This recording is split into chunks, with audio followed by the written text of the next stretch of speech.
Maybe I'll just ask those, if they want to join us in the foyer, you're welcome to come in. Nice to see those from other churches as well. Welcome.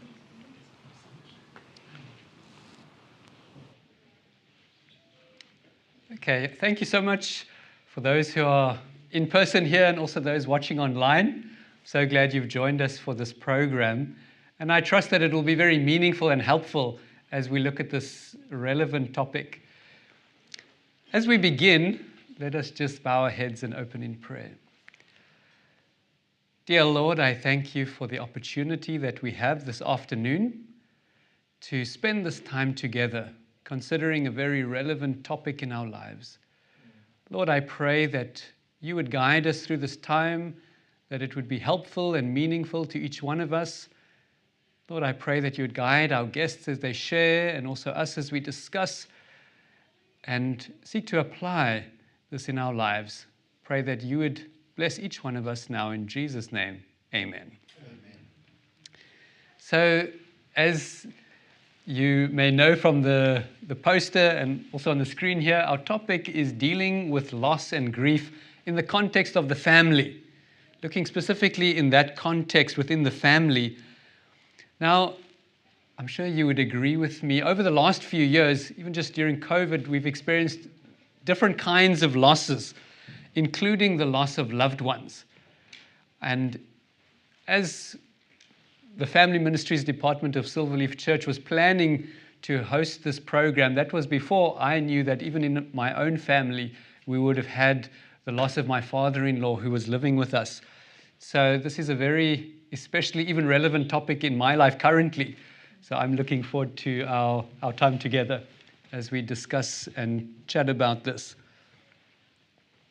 So we have, as you can see up front with me, we have our two guest speakers who are both lecturers at the college. We have Dr. Musvusvi and Dr. Conrad Zygmont with us. So I'm so happy that they can share with us from their knowledge, but also from their own experiences as well, to help us and guide us as we try and make sense of this in our own families as well. So just a quick overview of our program today. We'll give both of our guests an opportunity to share maybe around 20 minutes each on the topics that they've prepared under dealing with loss and grief in the context of the family. And then after both of those sharings, then we will open it up for questions, maybe questions that you have in your own minds and lives. Also, any personal experiences you want to share, any comments or contributions you want to make so we can learn together. Is that okay? So, and I think that's also when those discussions are important, because it also brings out what is truly a question that you have or an experience that's very close to home. So also for those watching online, you're also welcome to write your questions down in the YouTube chat, and they also will make your comments, and those will also be given to us during our program as well. So I think with that introduction, let me hand over to this side, Dr. Conrad, to come share with us. Thank you so much. Hi, welcome everyone. Happy Sabbath. I think this is a topic, as Donovan has mentioned, that it's touched all of us. It's very difficult to find someone who hasn't experienced pain and grieving, who hasn't experienced loss in some form or another. I think back and I think of the time that this was sort of most pertinent in my life. I don't remember exactly where I was, but I remember the phone call. I answered the phone and Andrew was on the other side. Andrew was our neighbor when I lived in Johannesburg before I had moved down to Cape Town, but he was still the neighbor of my parents and my grandmother. And Andrew's voice was shaky on the phone. He sounded panicked, sounded very nervous. And he said, Conrad, you have to get here straight away. I'm here in Cape Town. He's in Johannesburg, and I'm, Andrew, what's going on? He related to me what had happened that morning. My grandmother, no one referred to her by her name. We all called her Babcha. Babcha in my home language means grandmother, but it's more than grandmother. It's an affectionate term, and everyone knew her that way. Everyone called her Babcha. And he says, no, Babcha was attacked. He says, please, you've got to come here before your mom comes home from work, because there's blood all over the kitchen. You have to get here, you have to get here. You know, I raced off to the airport, trying to arrange with Jessica so I could leave and go up. I spent some days with my grandmother in the hospital, and it was so difficult for me to see her that way. I think she was 82 years old at the time, no threat to anyone, but her face was so inflamed. She was in a coma in the hospital. And I sat there stroking her face, talking to her, just hoping that in some way I could relieve her pain and suffering. But at the same time, I knew that most probably she wasn't feeling or hearing anything. And she remained like that for a while until she eventually passed. It was a really difficult thing for me to experience. I was very, very close to her. You know, she spoiled me in an amazing way, because she always told me, she says, I've got many granddaughters, but I only have one grandson. So she would say, Tiko mami jeden vnuček. She would keep saying that to me always. Every time I would go to Joburg and come down, she kept saying that to me, you know. So she was always, you have to do the right thing. You must make the right decisions. You must do well, because I've only got one grandson. And so to lose her in such a terrible way was so difficult for me. The things that I struggled with there was these feelings and thoughts.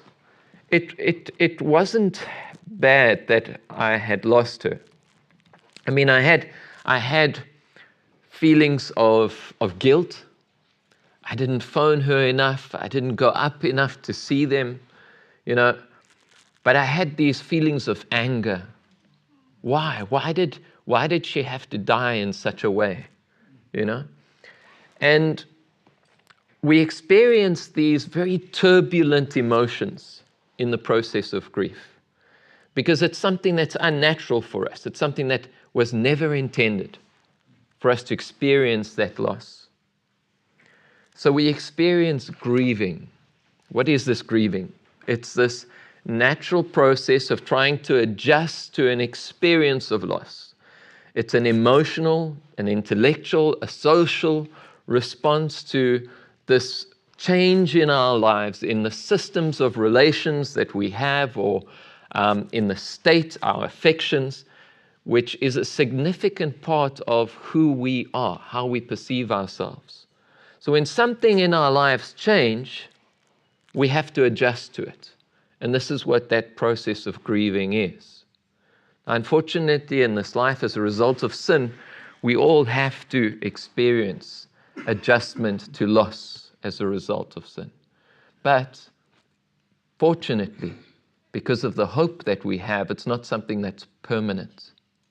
So I'm going to tell you just now how I got through that period of loss and how I dealt with it. Ecclesiastes 3 verse 4 says, there is a time to weep and a time to laugh, a time to mourn and a time to dance. The first thing I want to share with you guys is that it's okay to grieve. It's okay to experience pain and suffering and loss due to what's going on in the world around us. It's possible to grieve deeply and worship God at the same time. Grieving is not a denial of the power of God or a lack of faith in His ultimate victory over death or wisdom in allowing our pain. We learn a lot about this aspect of grieving in the book of Job. we see that grieving is a response to a loss, and we can grieve for many different reasons. We can grieve for a loss of income or property. We can grieve for a loss of animals. We can grieve for a loss of significant people in our lives.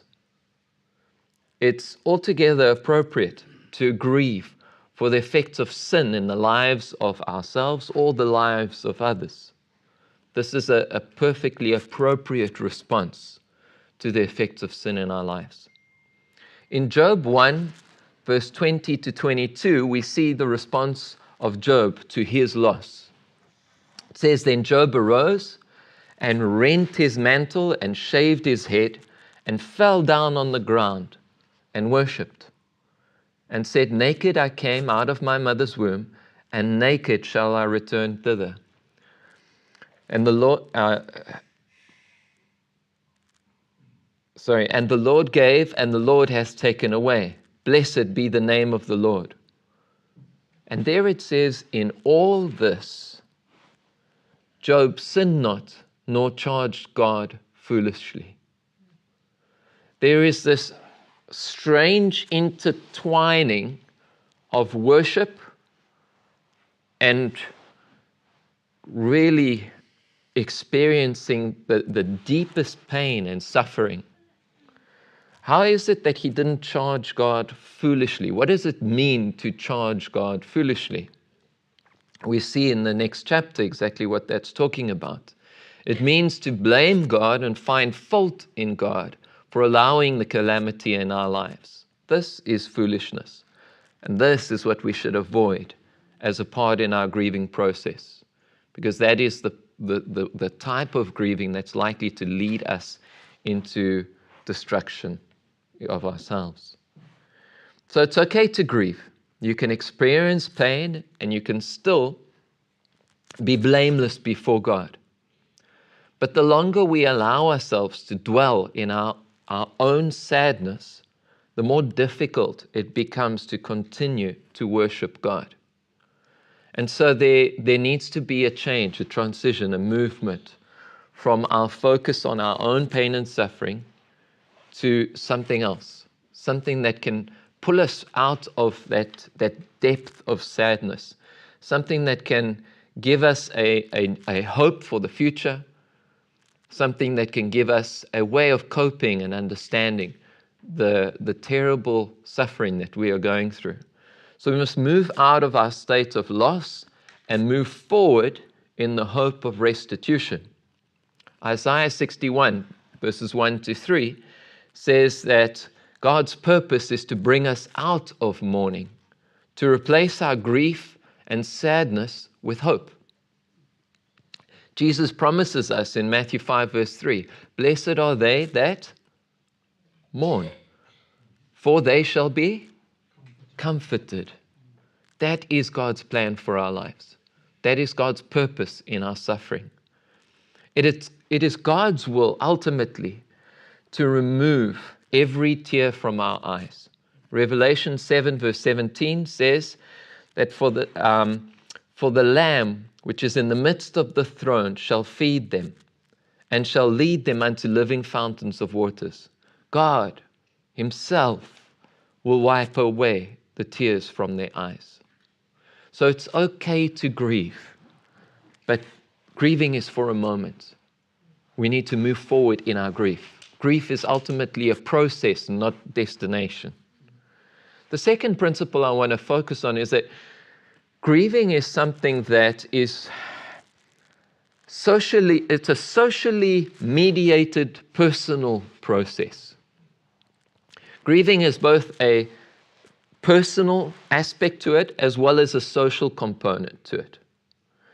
We take a look at some other examples. When Job killed Abner in revenge for his brother in 2 Samuel chapter 3, David, who's just been anointed king and who's been called to come and ascend to the throne again, instead of celebrating, he grieved over a great man that had died, even though that great man had been fighting against him.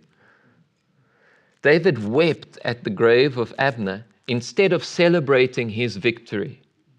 On the other hand, when his son died, Absalom, David grieved. He wept bitterly for the loss of his son.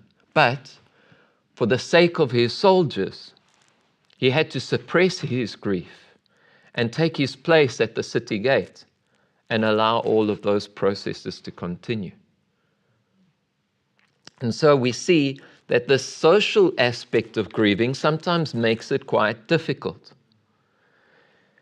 We all have different ways in which we feel and express our pain.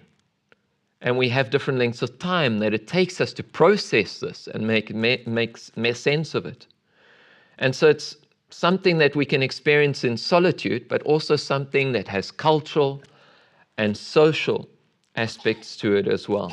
There are norms governing how we are allowed to express our pain and for how long.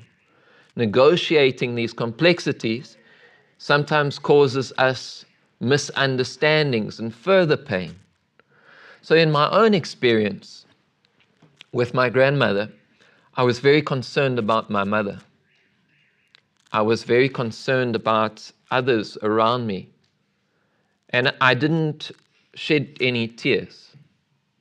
For some people, this was problematic. They said, but how can you not cry?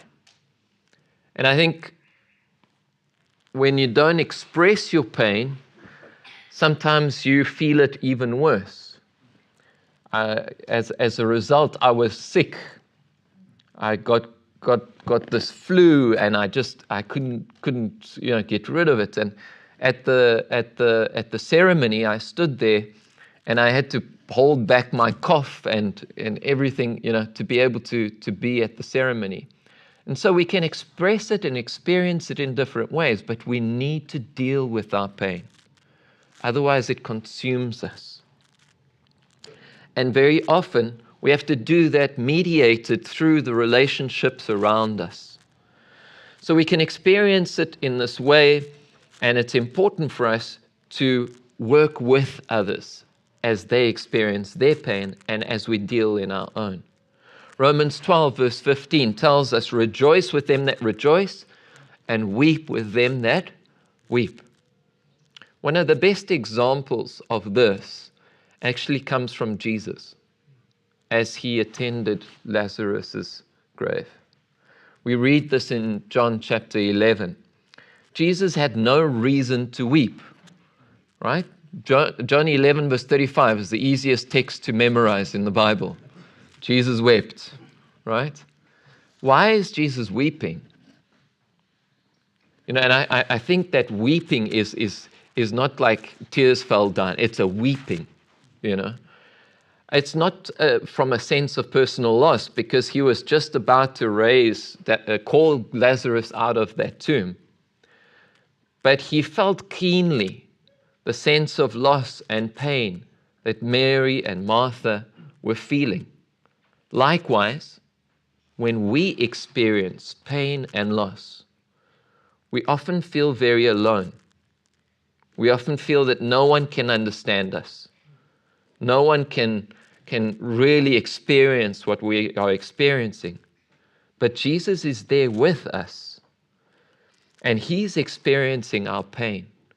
He weeps with us.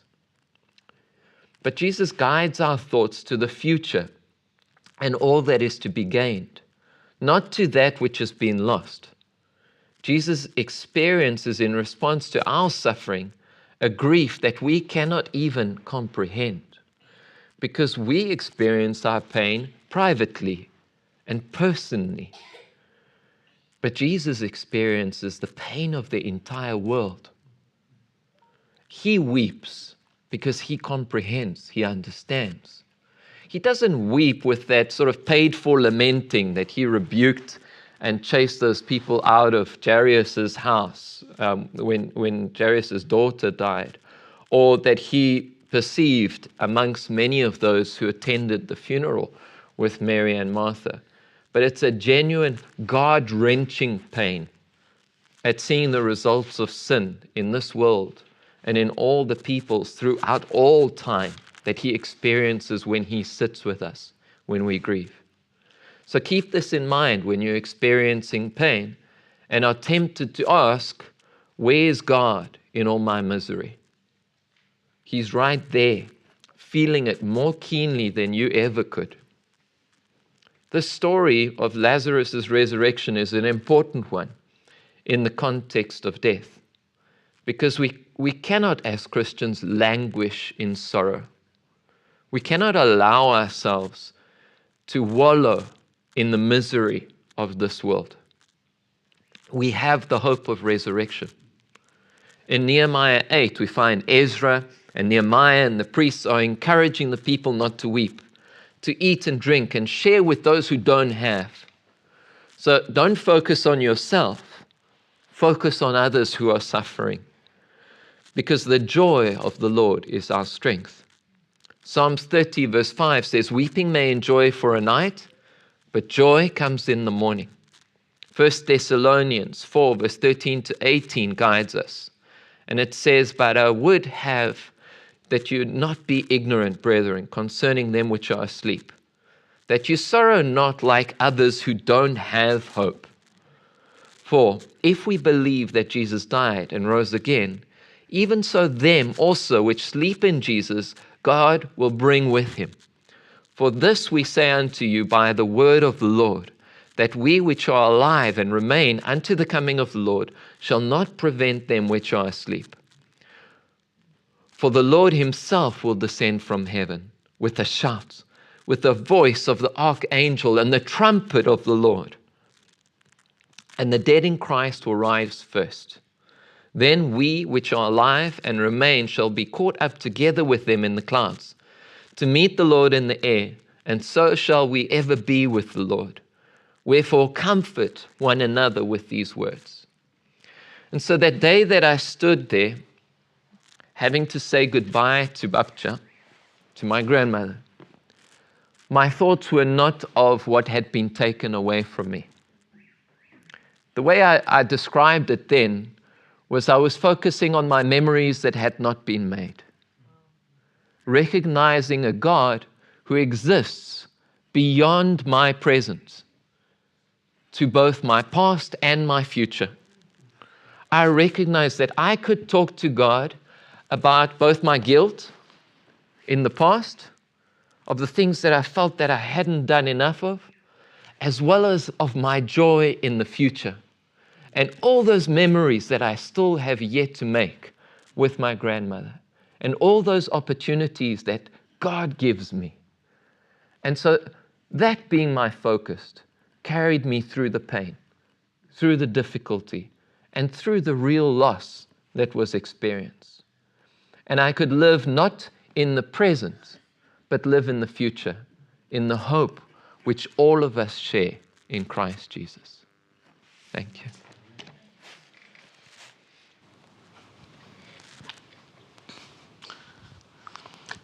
Thank you, Conrad, for sharing from your experience. I wish you could continue on and on, because I think you are speaking to us.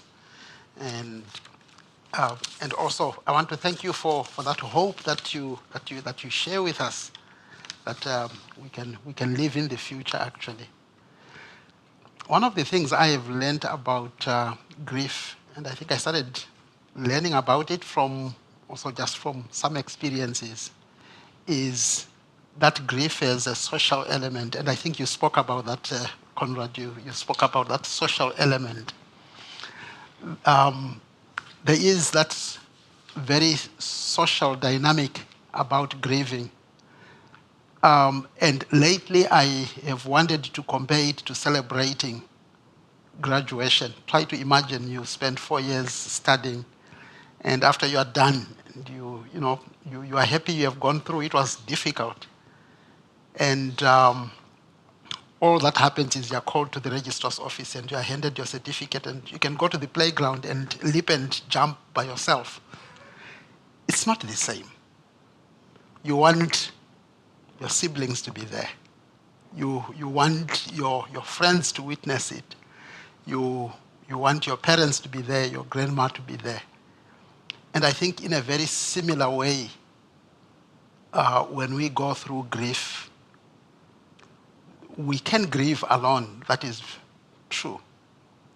But perhaps there are certain dimensions of grief that we may never be able to really tackle if we grieve in isolation, alone.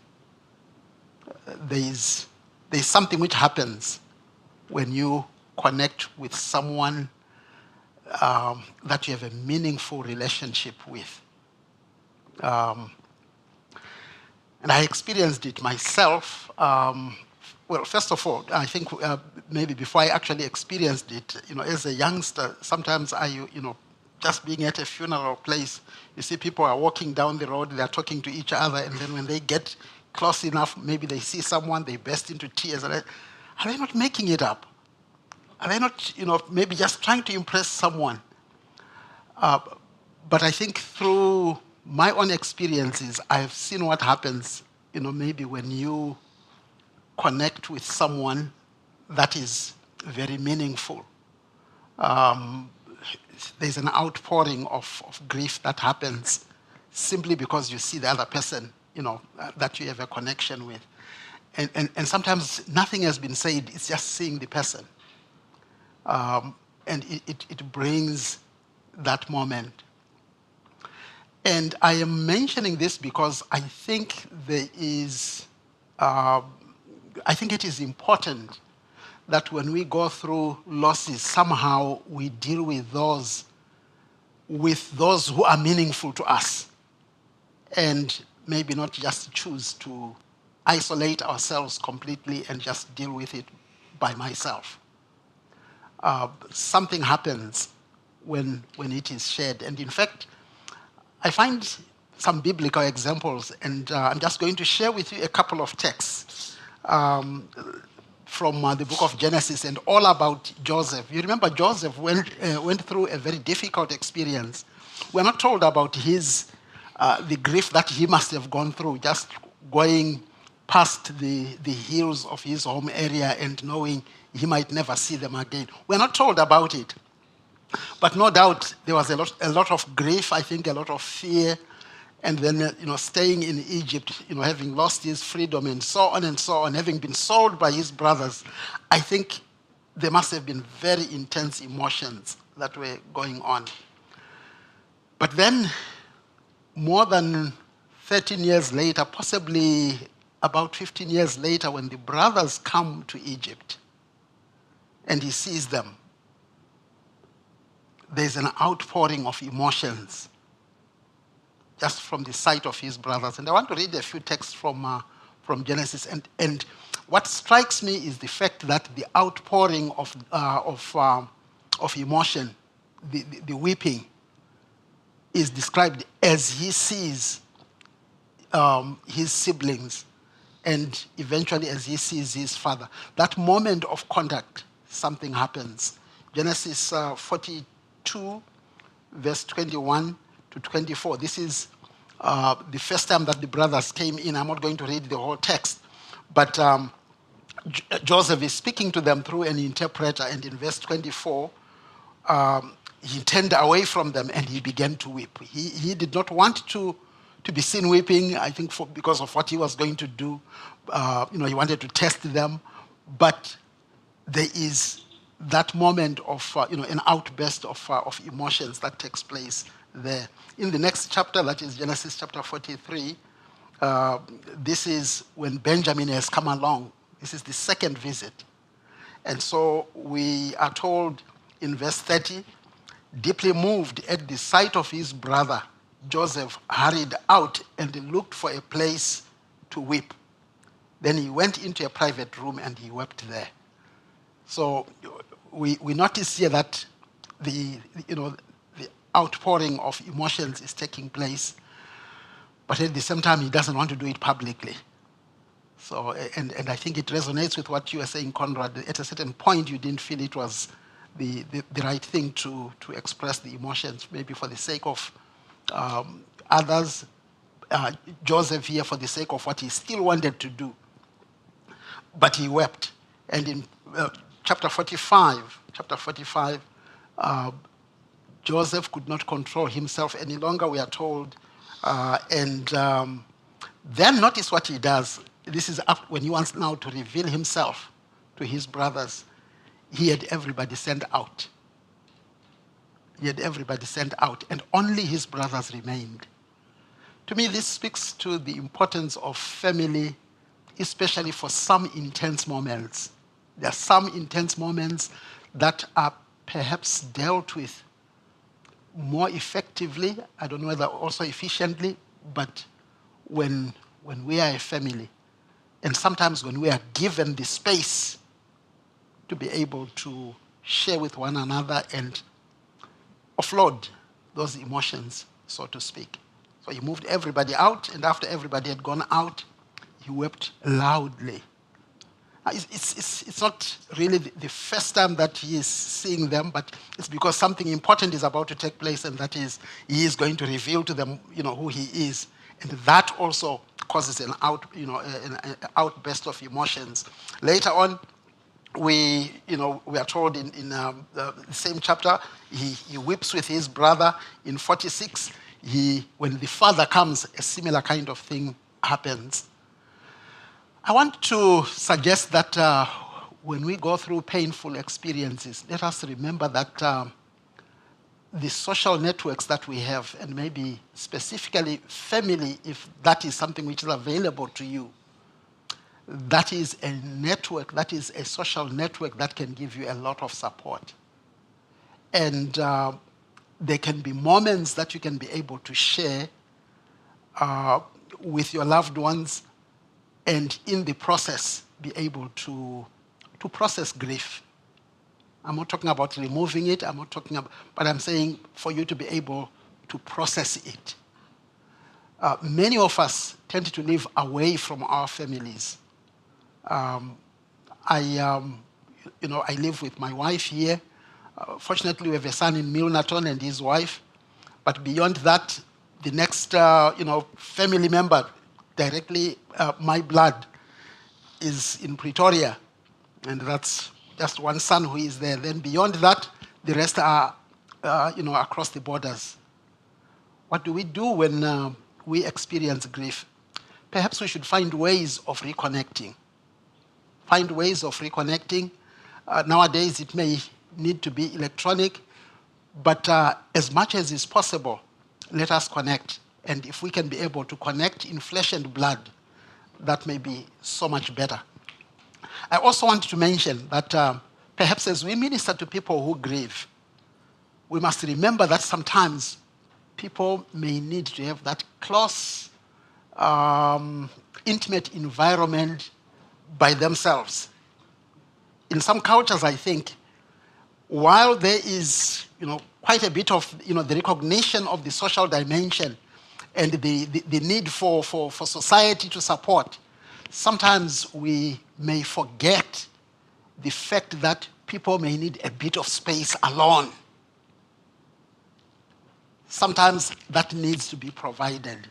I'm not talking about neglecting them, but I'm talking about sensing that perhaps it is good for the family unit to remain by themselves and handle this situation.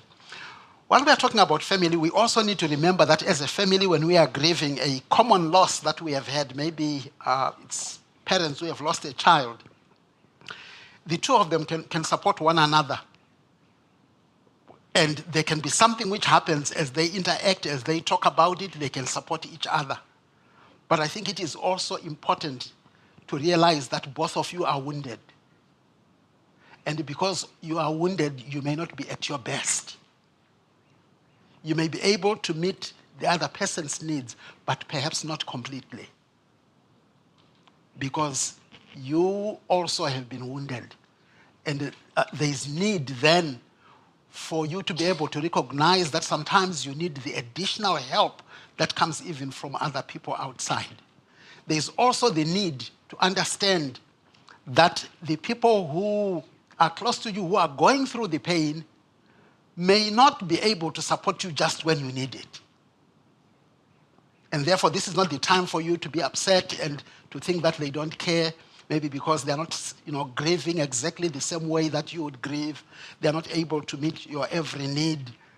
It is important for us to try to meet each other's needs, but it is also important to remember that we have become weakened.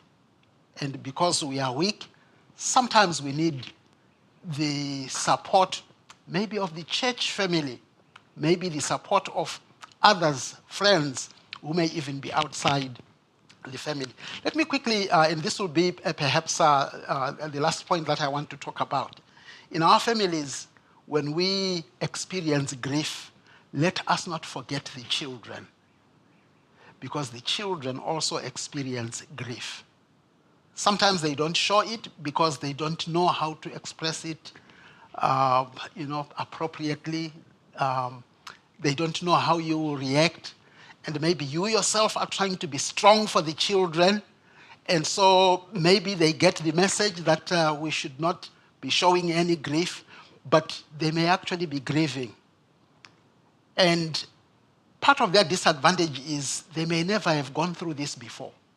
It's the first time. They also don't know that there will be healing that will take place. So they don't know that. And another challenge that we find is that when a family loses a loved one, and pastors and elders and whoever comes to pay condolences, they focus on the parents, and the children are by themselves. The younger children who are their age mates, they don't come to these kinds of things because they are maybe a little bit uncomfortable or nobody thinks of bringing them. And so children may be left alone to try to deal with this, which is an event which is so traumatic, which is so unfamiliar, and they don't know what to do. So perhaps as families, when we go through loss, let us find ways of engaging the children. Maybe, let me make just a couple more points. I'd said this was going to be my last one, but maybe let me just elaborate a little bit on some things. What can we do as families? Well, I think identifying times when we can be able to talk about what has happened, identifying those times and maybe utilizing those times. What are some of those times? Well, maybe shortly after the event has taken place, we can talk about it. But it may also be birthdays for someone.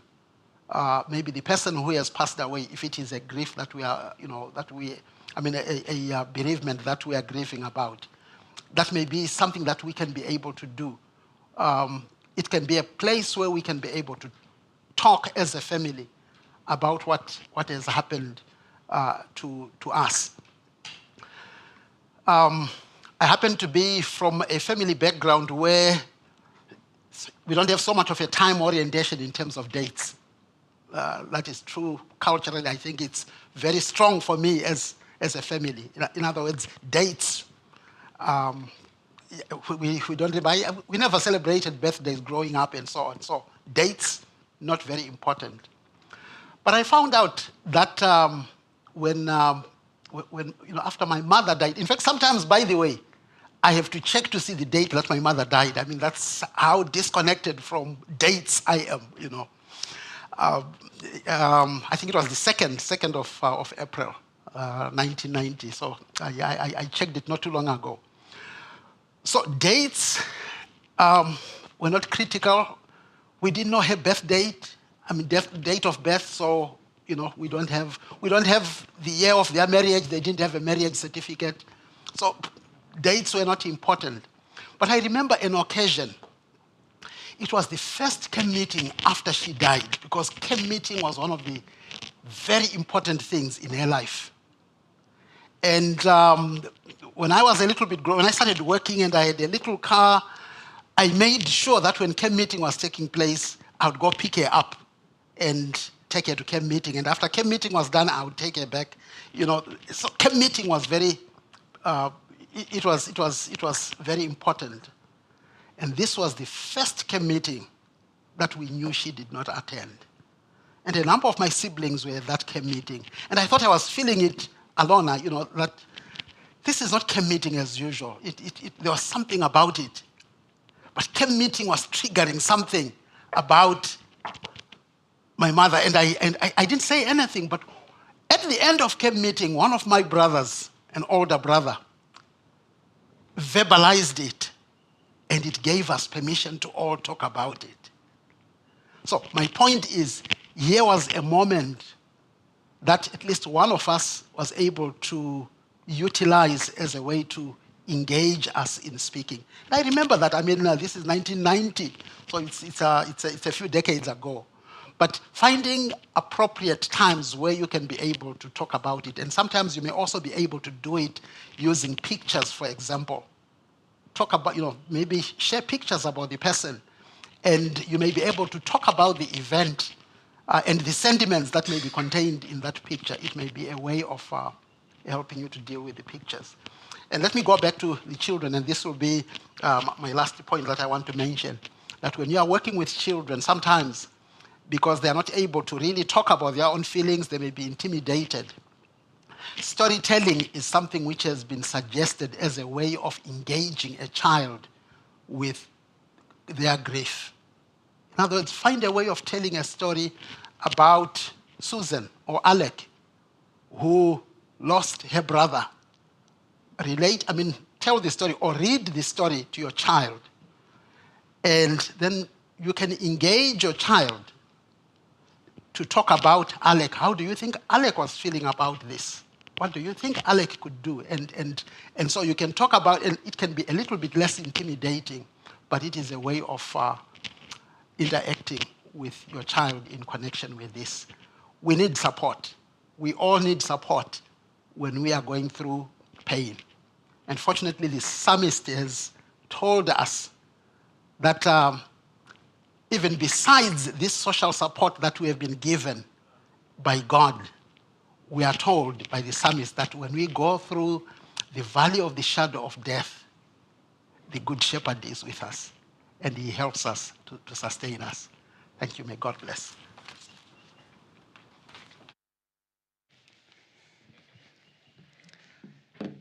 Thank you so much. That was really a blessing and helpful. And I would like us now to take opportunity to talk about it, to make it maybe even more personal to us who have been listening.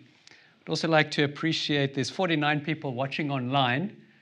And so if you also want to make any contributions or ask questions, please do just write it in the chat, and then we can also recognize that as well. So maybe let me open up the opportunity. If anyone wants to share personal experience or maybe a question they have had or are having in their current experience, or any contribution that you would like to make to this topic. Yes? I lost my 26-year-old son. Sorry, can we, maybe we just need you to hear so that people can hear on the live stream. Thanks, Kumi.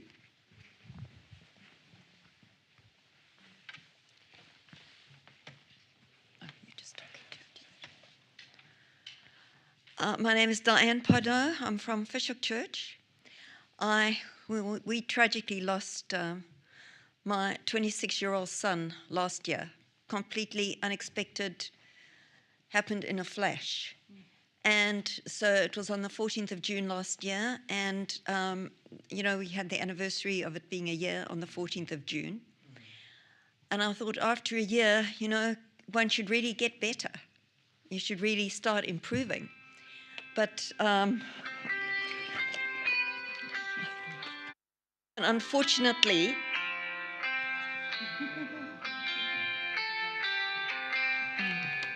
no, just turn it off. I'm really sorry about that. And I thought after a year one should really start improving. But, you're reminded of it at all times, and unexpectedly you get flashbacks. You wake up at 3 o'clock in the morning and you can't go back to sleep because you think of what happened to him. And you've got all these memories coming flooding back. And you can pray about it, etc., read about it, but how do you really improve? How do you really get over it? I feel as though perhaps there's an expression stuck in my grief, or I've really just gone backwards. So I don't know. I know there's no solution. Time is one thing. Future hope is the other. But if you don't have the assurance in your mind that person will be saved and you're going to see him again, it makes it 10 times worse. So that, I know that all we can cling to is future hope that we are going to see that person again. But what if he is not saved at the end and when Christ comes? So I think that is a very real possibility, with anyone. So I wondered if anybody had any ideas how to help in that situation.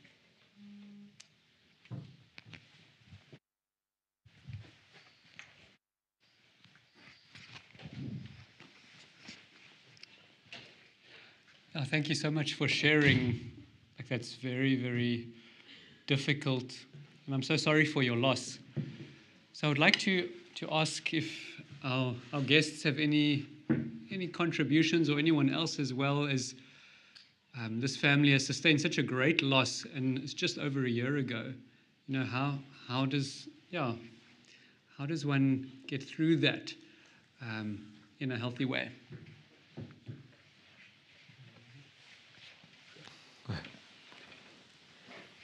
Perhaps I should be first, and then I can also give Conrad, an opportunity if he would like to say something. My thoughts are that we do not have a timeline that we must try to fit into, to say my grief should end within such and such a time frame. Grief is very personal. For some people, it takes long. For some people, it may take a shorter time, but nobody should prescribe to another person how long that grief should be. On the other hand, my thoughts are that possibly some things to do might be to, again, find opportunities to talk about it with someone, with people who are close. To me, that is something which perhaps can be, we can try to implement. Find regular times to visit this loss, talk about it, and as we talk about it, my thoughts are that it's a way of venting it, and we are assisted in dealing with it. Sometimes we may need to join support groups. That is, people who have gone through similar kinds of pain. If we can be able to join Christian support groups, then the idea of hope is still it's still part of what we have to go through, or rather that we are dealing with, that we are using as part of our support. You do mention that there is the uncertainty of not knowing whether somebody is saved. I think that is a real cause for pain for many of us when we lose loved ones and we don't know that they had a relationship with Jesus, or we actually think that they did not have it. But one thing that I have been reminded of time and time again is that actually their cases are in the hands of a God who loves them, who cares for them, and who is all-wise. And we don't know what the end will be, but God will take care of their situation. He is a loving God, and what he does with them will be the best ever. And in spite of what that is, God will still be able to bring healing to us, because in the kingdom there will be no tears. Thank you. I don't think I want to add too much to that. I think I agree with everything that Simba has said. And I want to acknowledge that pain is a part of our experience. It's something that we try and run away from. But pain is a part of our experience. And, they say, yes, time heals, and over time it does sort of fill your life with other things. You see, remember that the things that we are losing form a very important part of who we are, of what our life is, what we experience as life. And when that disappears, that part of our life doesn't just disappear. It needs to be filled with something else. That wound needs to get healed. And some spaces can't get filled by anything else. And so that wound remains. And I think that's why for me, I always thought, how can it be that in Revelation 12, at that point, where we're already in heaven, there's still pain. It's because that is a pain that's there. It's a pain that, like I was saying, God feels too. You know, for people who choose not to live with God, that's painful for God. You know, He created them. We experience that pain, but God experiences that pain far deeper than we do. And that pain can only be dealt with in that context. So there is healing that takes place now as we seek to trust God that He knows what is best, that we seek to, like I say, for me personally, the way I deal with it is to speak to a God who's in the past as well, and to pray for that person in the past. Because who am I to limit how God can work? I mean, although I can't see it, although I can't explain it in terms of the laws of physics as I understand them, I know that God can work in the past and possibly bring about a future that I don't experience now. And so I claim to that, and I pray for people who have passed away in their own lives that are not at this point in time.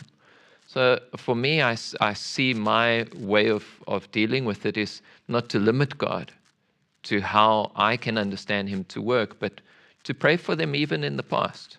Continue to pray for people who have passed on. So that is one way that we can do something even now in that sense of loss. Yeah.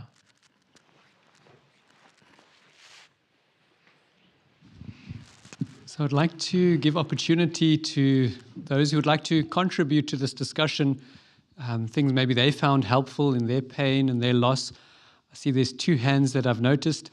Dr. Ficker, then Pastor Monique, thank you. I was in Pretoria last weekend talking to a friend of mine, and he told me about his son, who when he was a post-teenager, he was very religious, and he marked his Bible everywhere. And at church they said, this is now the example of an ideal Christian young person. But he said his son went to go and work over in England, and he lost his faith there.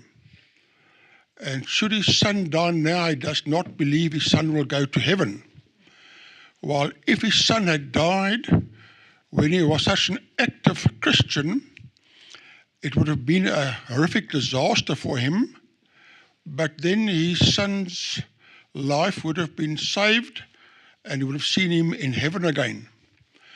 So we don't always understand these things. I know my own little brother died when he was 7 years old. And my mother always said that she believes God took him away because of the dangers that lay ahead, and she feared that he would not keep to the faith. While she now has the hope that when she gets to heaven, God will put him back in her arms. Now, all of this is, whatever person says, there is no simple solution to grief. I think that people who regularly attended Sabbath school this year will have a much better perspective about grief and grieving and the trauma of life than people who have not. Many folk have a wrong perspective of the Bible and death and grieving that is either from Satan or punishment or whatever. And I can't repeat the Sabbath school lessons now, but that gives perspectives which gives you some coping mechanisms. So it is very important to not only go to church, but to attend Sabbath school as well. That is where you learn something, where your perspectives get broadened. And yeah, it is, there's no, as they told me when I used to be a student, yeah, it's an elementary question, but it's not simple. there are no simple answers to this topic. And I think that is why there are pastors to help people with the grieving process. But of course, we must also do it. And I know with some of my African friends, they said the best way to assist a person is to go and sit there for a few hours, sit and say nothing, and just be with them in the grieving process. So it's part of life on this earth, which we must handle.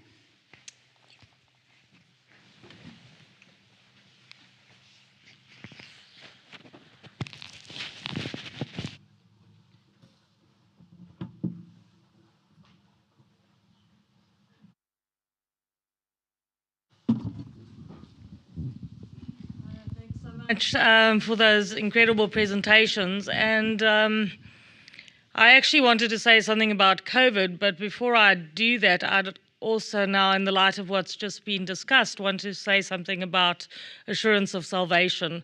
And I really thank you for sharing the story of your son and that loss with us. I think sometimes telling those stories can also help others who are dealing with something like that. And I really want to thank both Conrad and Simba for their answers on that question. And I very much agree with what you both said. And I know as Adventists specifically, this is an area where we often struggle. So I just want to say with the deepest conviction, and after really studying my Bible on this topic, salvation is God's work. And God is very, very good at it. God is all-powerful, and God has thrown all the resources of the universe at saving every human being who ever has and ever will live. And we often think of it in quite a legal way of that they make the right decisions just before they passed away, and that's in some way determinative. And what I really believe, and I think this is where we stand on the issue as Adventists, is that if there's any way for one of us to be happy in eternity with God, God's going to find a way for us to be there. And I think this is along the lines of what you were saying, so that if someone isn't there, we will be able to come to terms with it as God very sadly acknowledging a choice and that they would be really unhappy in eternity. But God is looking for every possible way throughout our lives to get us to salvation. God has come to rescue us. And we don't know, we might look at a life and say, oh, I can't see any possible way that person came to terms with God in their life on this earth. But we don't know that. And I think part of our faith journey is coming to trust God, not only with ourselves, but with those that we love. So that I might, as a sister or as a mother or as a father, desperately want to make sure my child, my sibling, whoever is there. And when you feel that anxiety, give that person to God. And I think that's what Conrad's talking about God also being in someone's past. So we believe that God is eternal. So God is in the future, God is in the past, and God is with us in the present. And every page of the Bible tells us God is working to save every single one of us. God is not finding any basis on which to exclude someone. And I think that's really important that and then if that person really made that choice, you have to actively choose to be lost. And you have to fight God on a tooth and nail. Then God will help us with that grieving process one day. Then briefly, I wanted to say about COVID. I think we have to also talk about grief and loss a little bit differently in the light of the COVID pandemic. And there was a few issues I've been thinking of. In a way, we've experienced a global mass casualty event with a lot of people dying of COVID, but also a lot of other losses related to it. So job losses, losses of health, etc. And you spoke about the social dimension of grief. And I think that is where we're kind of hurting as a planet and as human beings, because we've got three elements with the pandemic that have been so destructive to that social support structure around grief. And the first we all know is isolation, and how we were isolated during lockdowns, and that went on way longer than anyone expected. And there's a lot of mental health challenges associated with that. And we lost my father-in-law early in the pandemic, likely from COVID, although he was unwell, but probably contracted it in the nursing home. And Simba spoke at his funeral, and it was a Zoom funeral. So my husband and I attended it from my husband's office. You were in your office, and the family was all over the world. And we haven't really been able to have a proper funeral yet. We still have his ashes, and one day we'll get together as a family. But in a way, it allowed everyone to be there virtually, but it didn't feel complete. And then we also have alienation because of COVID. Unfortunately, the pandemic became politicized in some unpleasant ways. So we had a lot of divisions, and if you're on social media, you've seen it, divisions around how strict you were with lockdown, where you stand on the vaccines, etc. And people have become aggressive towards one another. And often there are politicians who exploit that and get us to fight each other where really we should be supporting each other. So there's social isolation, there's alienation, and then there's also, I think, what I would call abandonment. So now as we're coming back together and we're opening up, there are people who feel left behind in that process. So I know I speak in some ways for myself, but also for people I know who are immune compromised. And they can't just get back together, take off the masks, be in close quarters with each other. And they feel like life has gone on without them. They also, because there's so many people who've gone through this all at once, this desire to sort of get over it, and it's done now, it's better. But there's people who've lost loved ones or know people who've lost loved ones, and some who are left with health deficits. So, what about our long COVID sufferers? Are we going to be in it for the long haul with them? And then people are just so traumatized by the experience that I've noticed even with people that are close in my life, they're so concerned that if I talk to them, it's going to be either to talk about my own grief and loss, and they can't deal with that because they don't have the reserves, or I might ask them about something they're going through, and there's almost avoidance happening. And maybe sometimes we need just to have a light-hearted, let's go out to coffee and not talk about the heavy things of life. And that could also be a way to support someone in grief. And then I'm not sure who said it, but very often when we really need someone to do something for us to do something for someone else, because everyone is hurting. I mean, it's going to take us a very long time to recover from what COVID has done to humanity.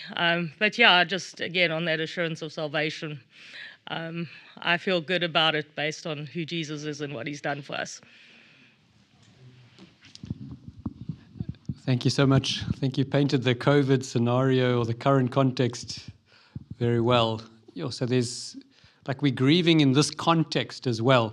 It's not grieving in the normal context. I'm just thinking how important those family connections are. But here, those haven't always been afforded to people. Like you're saying, an online or a Zoom funeral service, and that personal presence one misses that.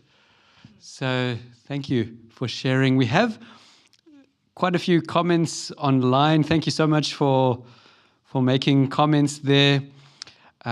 Someone contacted Linda, mentions that support groups had helped her in the past. I think you mentioned that as well as something that has been helpful to her, responding to the question that was asked. Seeing some other comments here. Oh, thank you so much. Please keep sending them through. Anyone else, do you have any particular question or something you want to share on this topic that can be helpful and benefit others, or that you need guidance from? Marcos, please share with us.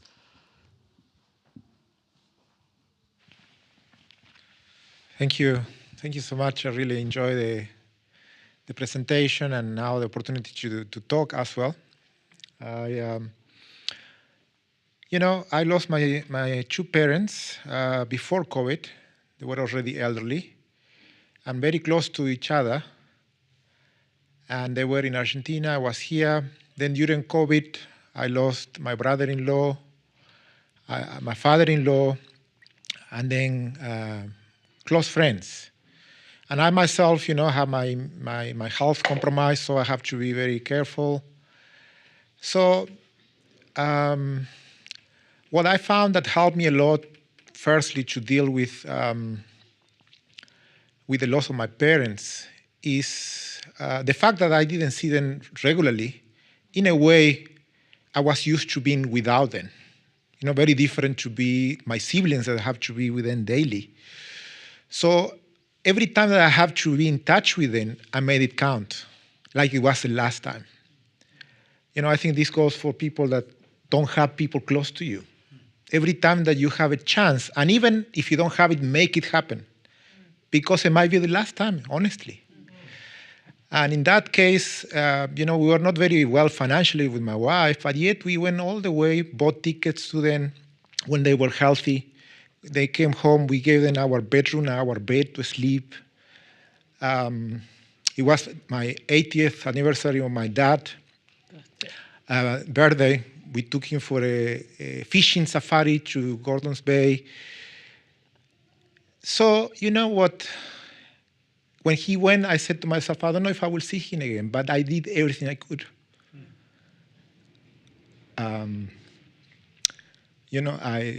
I honored him while he was alive. And I think that that helped me a lot. To be in peace, there's nothing I didn't do for them. And I was one of those persons that I didn't cry when they passed away, because I did the crying before, not seeing them. And when I had a chance to be with them, I gave it all. And maybe the social thing that you're talking about now is triggering me on me, because I didn't even cry when they died. But just talking about it now is touching somehow. But the same when my wife, the father, passed away last year. And I'm sure that she, but I don't want to speak for her, but it's very fresh, death is something that before it was here and there, but COVID accelerated in a way that you didn't want to check SMSs anymore, because it was, person is gone, that person is gone, and you don't want to, there was a time that you didn't want to know anymore, It was too much.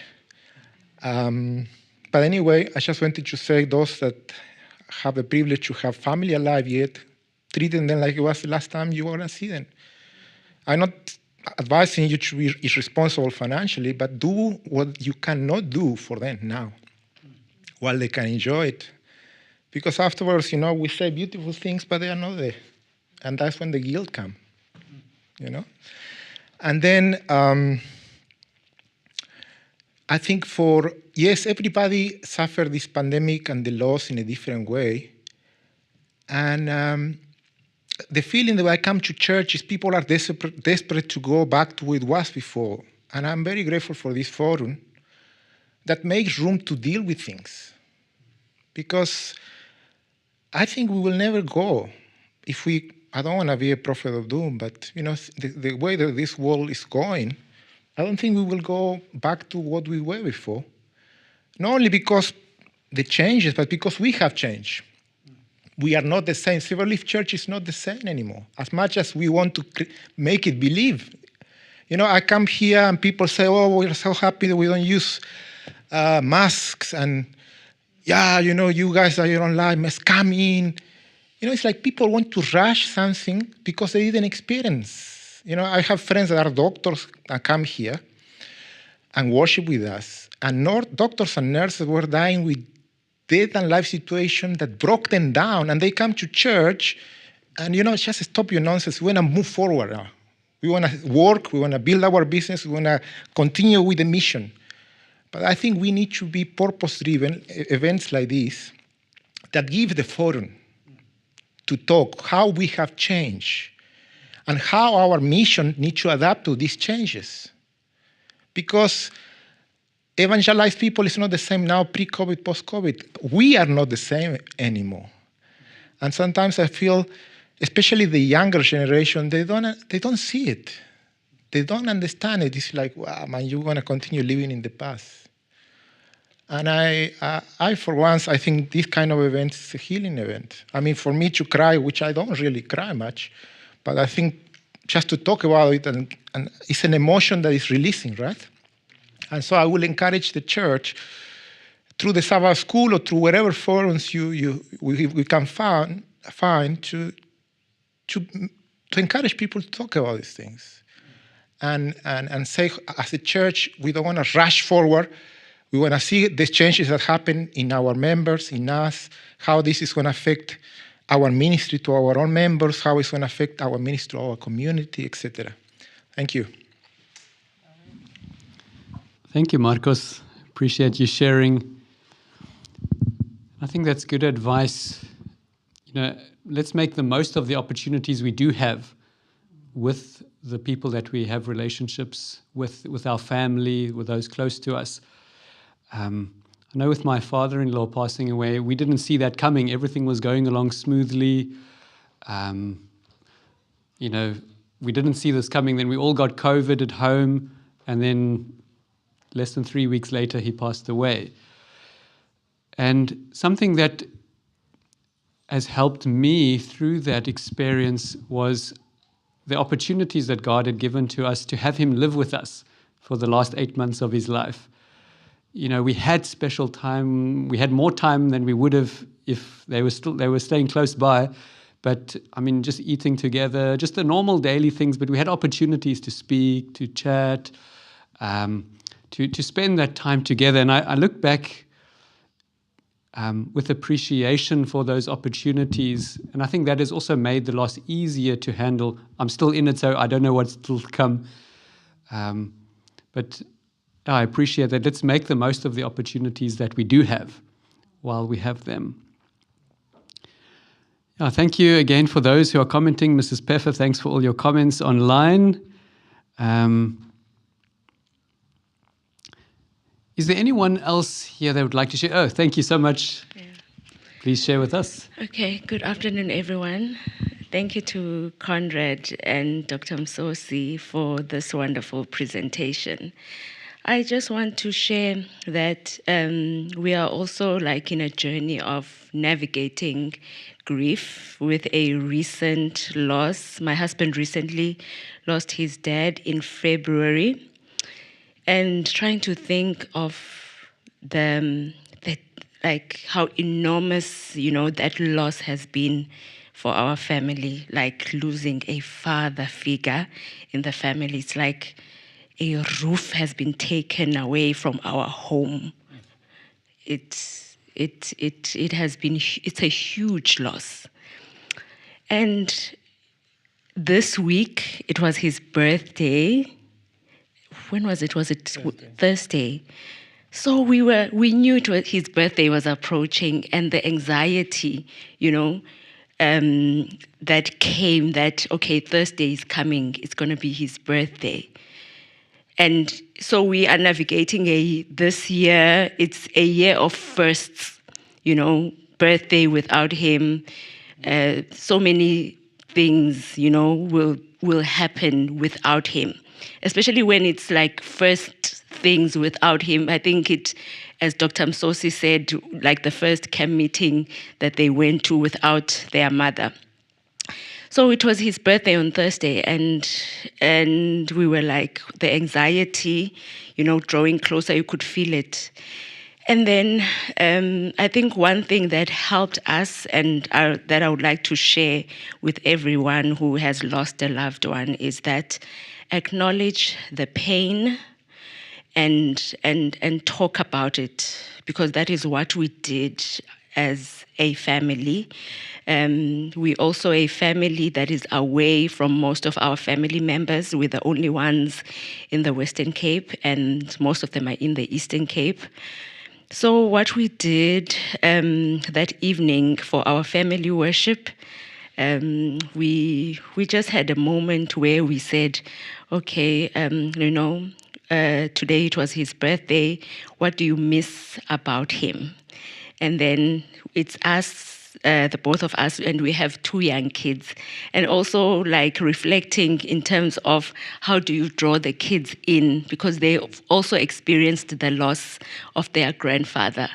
And, also acknowledging their own pain, into all the scenario. So we spoke about it in terms of what do we miss the most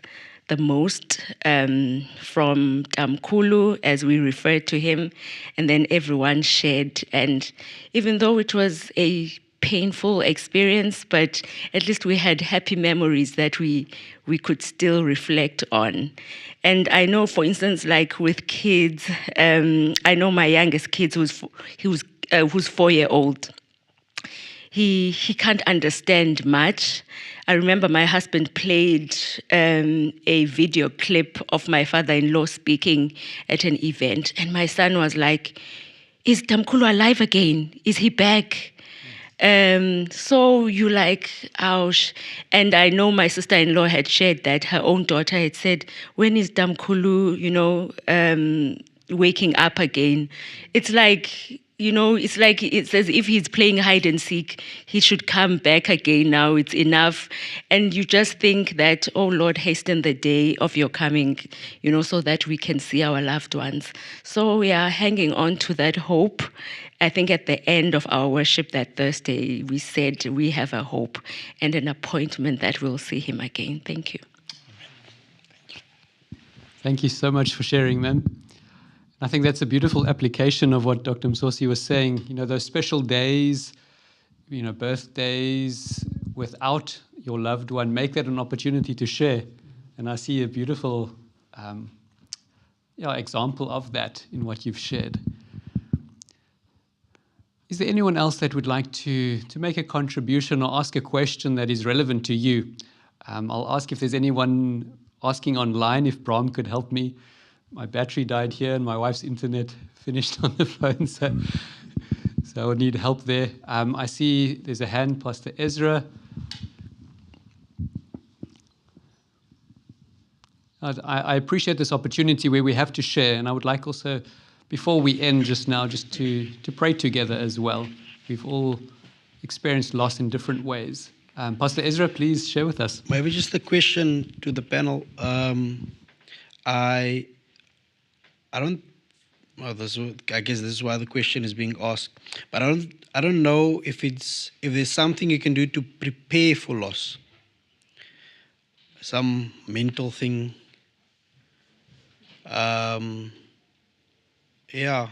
Is there something that you can actually do to prepare yourself, loved one, and yes, it's said in context of death, but I think it's also in maybe other things as well. And maybe just the observation as well, how some, especially older folk or maybe person that are sick, how they deteriorate, and some don't want to go visit because they don't like seeing their loved ones. They want the healthy picture in their mind. Maybe it's the last time that they see him. But is that helpful? I guess that's the 2 questions. The readiness, is there something you can do? And just that aspect of not wanting to see your loved ones in that state. Thanks, Pastor Ezra. Those are helpful questions. So maybe I'll ask our 2 guests if they would like to respond, and then also open it up to others as well. Thank you so much. Okay, I think this time I'll go first. Yeah, I think that a large part of the process of dealing with grief is making sense and understanding. So I think especially with children, I remember a while back, Elena came to me asking the question of how to bridge the topic of death with children, and at what age, what aspects are appropriate to deal with. And I think it is important from the youngest age to acknowledge what the purpose of life is. I think we are altogether too enraptured with the here and now, with this life. And that's not the purpose of life. The purpose of life is to glorify God and to prepare for life. I see this. I think it's not just one car, but I see these cars driving around. It says, "One life, live it." And I see it and I think, what a messed up philosophy. Because that's where we are right now. We focused on this life, but that's not the life that we should be focusing on. It's not the life where our joy comes from. So I think from the youngest age, it's important to help children to understand that what they're going through now is the preparation for what the real thing is, the real deal. And that's, unfortunately, for the here and now, for this very brief period, pain is a part of that. But there will come a time where pain won't be a part of that. So as far as we can, direct the attention of ourselves and children and others. And I think as elderly people, this is one of the things that we can do in terms of preparation, is direct the attention, of our families to that hope, to that day where we will be reunited. And not just as a day, but as experiences. We need to spend much more time, contemplating the joys of what we have to look forward to. We spend far too much time concentrating on our misery, and too little time contemplating. There's a whole eternity of things that are going to take place. And we'll never exhaust it in terms of our imagination and of imagining what it's going to be like. So spend as much time as you want, contemplating the joy, the opportunities that lie ahead for spending time with God, for spending time with loved ones, for building those relationships, for deepening our knowledge of our Creator. So I think in terms of preparation, I would focus preparation on that aspect of it. Yeah. And maybe also focus on what Marcos mentioned, that the way we live with the people who matter to us. That is part of the preparation that we can be able to make. In other words, how I relate to my wife, my children, my parents, so that when I lose them, I don't have guilt. My grief is not complicated by guilt as well. I think there are times when the situations in life make us to be aware that we are going to go through a loss. Quite often, loss comes and it's a surprise. Even if it is an elderly person, it just shocks us. But there are also times when we can anticipate that we are going to lose someone. And sometimes, I don't know whether to say it's our mind or maybe it's God who helps to begin to prepare us for that. There's a kind of grief that has been called anticipatory grief. How people go through it is not, it's not the same. For some people, it helps them to deal with grief that results afterwards. After they have lost someone, they have already kind of gone through the grief, but sometimes it doesn't. Sometimes there are new complications that come. Maybe when somebody passes away, because we were anticipating the person will pass away, and we realize that they are no longer suffering. We sense there's a sense of relief, but which sometimes can bring in an element of guilt. Why am I feeling relieved? Many of these things may actually not be expressed, but we may be going through them. So sometimes the events themselves kind of prepare you for a loss that's going to come. But I think what we can actively do is to nurture those relationships and take every moment. And I think, as Conrad has mentioned there, to live with the hope and knowing that ultimately the life that really counts is what God is preparing for us in eternity. Thank you. Thank you so much. Sarita, please go ahead. Yes, thanks. A friend of mine, he said at his son's baby dedication, the pastor prayed and said, Lord, help that this child, that the father will not bury this child one day. And then his cousin, they had a youth camp at their farm, and tragically, the son of the father, where the place was held, that boy died. And it was tragic. It was a gas leak, and the father came, and it was at his farm, and he actually wanted to come say goodnight to his son. But in the meantime, they were in the shower, and the morning somebody went, and they found the one boy in the shower, and the other one they rushed, and his child didn't make it. And it's about 5 years ago, and if you read that father's story on Facebook, you're crying. Because up to today, that father is broken. He's broken. He's lost meaning of life. He said everything that he had in mind. The son was going to take over the farm, and he's lost the meaning of life. And, my sister died. I went through it. I saw a mother crying for the loss of a child. And I feel for the sister.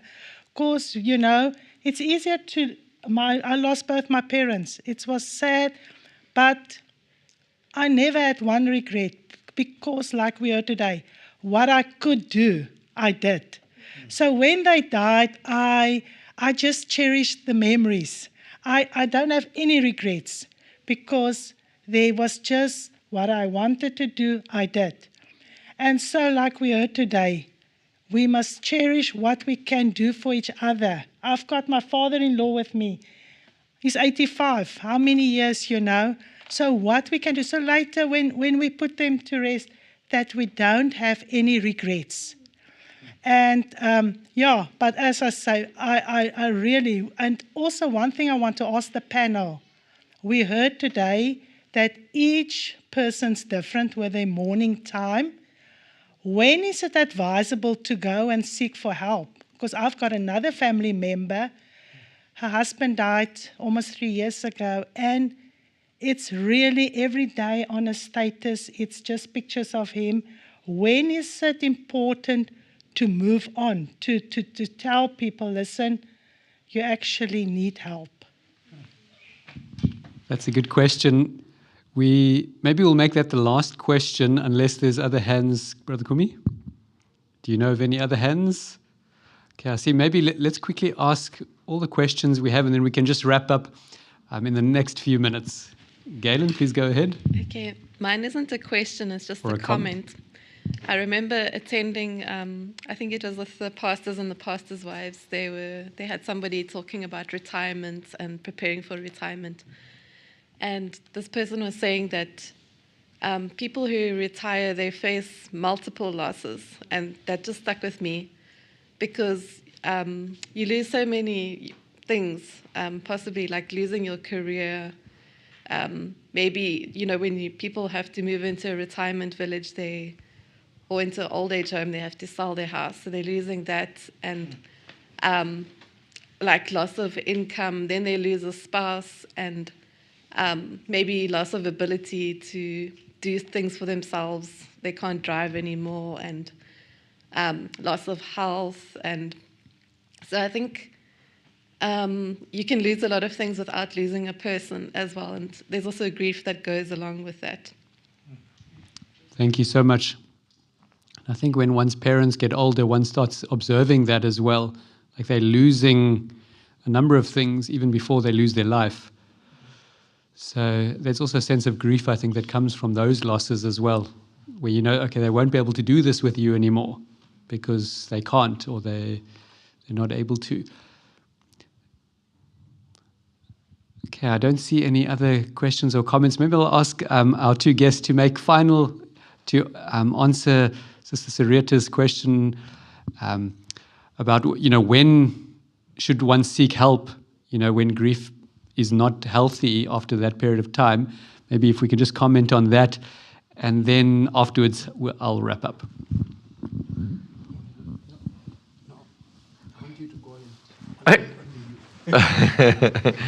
Okay. I think it's important to remember what grief is. It's a process of adjustment to loss. So if you are revisiting the same things over and over again without any change, it means you're not adjusting. And that's when it becomes unhealthy, because those negative feelings and that have their place, but their place is in helping you to process those feelings. So, people deal with this very differently. Some people suppress their feelings, and that's how they deal with their feelings.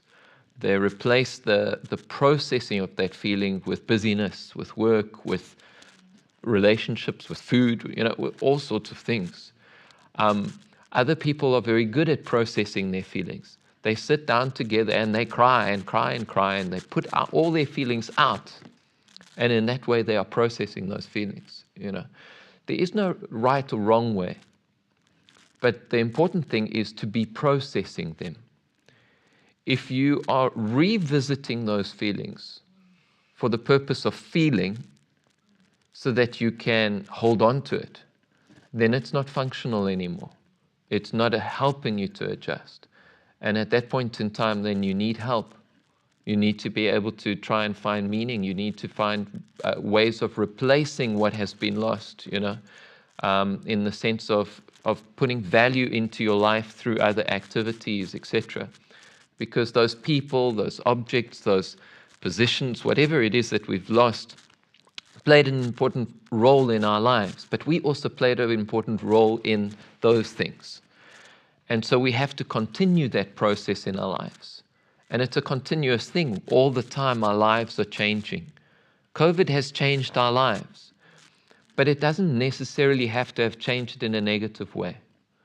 This is one of the things that has come through, a lot of the research that's been done in COVID. COVID devastated many people, but it also strengthened many people. Many people found themselves in their isolation that they never had opportunity to. They were always busy, always with people, and now all of a sudden had to find themselves, in the quietness of that isolation. So there are many opportunities through grieving. And this is what I think Dr. Ficker was talking about. God wishes to use our pain for our good. It's not God's intention or desire for us to experience pain. That was not something He created. That is something that Satan introduced into our world. But God is willing, if we are willing, to take any pain that we experience and use it for our good. And sometimes He will use it not for our good, but for someone else's good. Because until I experienced that depth of grief in my life, I couldn't really sit together with someone else and really empathize with their grief. But now that experience has allowed me to sit with someone and really understand that they are suffering, So it may be that God uses that pain so that you can be of greater benefit to others. God is limitless in the way in which He can use suffering.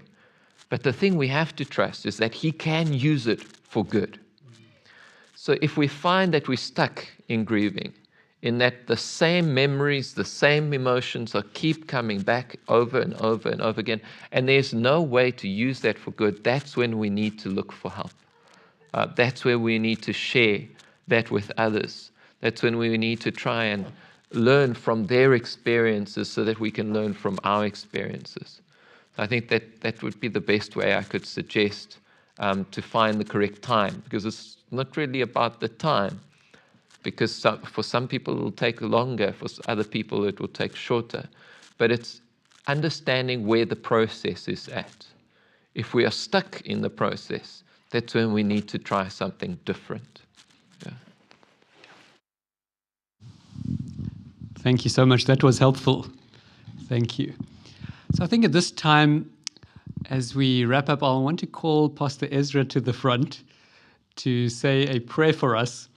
I would like to see, maybe just by a show of hands, if you're willing to share that, how many of us are grieving at the moment, currently? And I would like, I would also put my hand up there. I would like Pastor Ezra to come and say a special prayer for us as we close this, that, God would really guide us through this time of grieving. And I really think it's important that we include God in our grief, that we walk this journey with Him, that He can help us through. So, Pastor Ezra, thank you so much. As we close, I would just like us to especially remember those who are going through this time at the moment. Thank you. Our Father in heaven, we thank you so much, Lord, that we know you. Father, we know the King of Kings and Lord of Lords. And Lord, we know you, the one that created us. And Father, we know that there's no better person to turn to when our emotions don't make sense, when our feelings fluctuate, Father, when we feel anger and bitterness. Father, there's no one we can turn to better than you, Lord. You are the one that knit us together in our mother's womb. And I know, Lord, you never intended us as your creatures to experience death.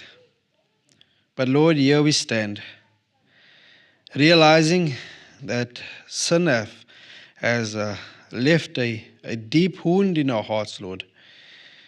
And Lord, we often do not have the answers. But I pray, Lord, through the power of your Holy Spirit, that you will be the balm in Gilead for those that are suffering right now. I ask, Lord, that when answers and words are not enough, that they will find the peace that passes all understanding. Father, I know you and you alone can do this. I ask for healing, Lord, for those that are going through this process. Father, as they go through the different steps and through this process, Father, I ask that you will encamp around them. I ask that, Father, that you will send your angels around them, if it is through a hymn, a song they listen to, through scripture that they read, that they will feel encouraged and know that it is you that is speaking to their hearts. Lord, and as we are a community of believers, I pray, Lord, as you spoke to the church of Ephesus, that brotherly love will be strong among us, Father. I ask, Father, that you will continue to bless those, Father, as they're on this journey, this new journey for some, and uncertain journey at times. Reading the comments online, Lord, I see the hurt, but you alone understand it. Father, abide with us as we travel through this journey called life, and may we look forward and look with hope to the life to come.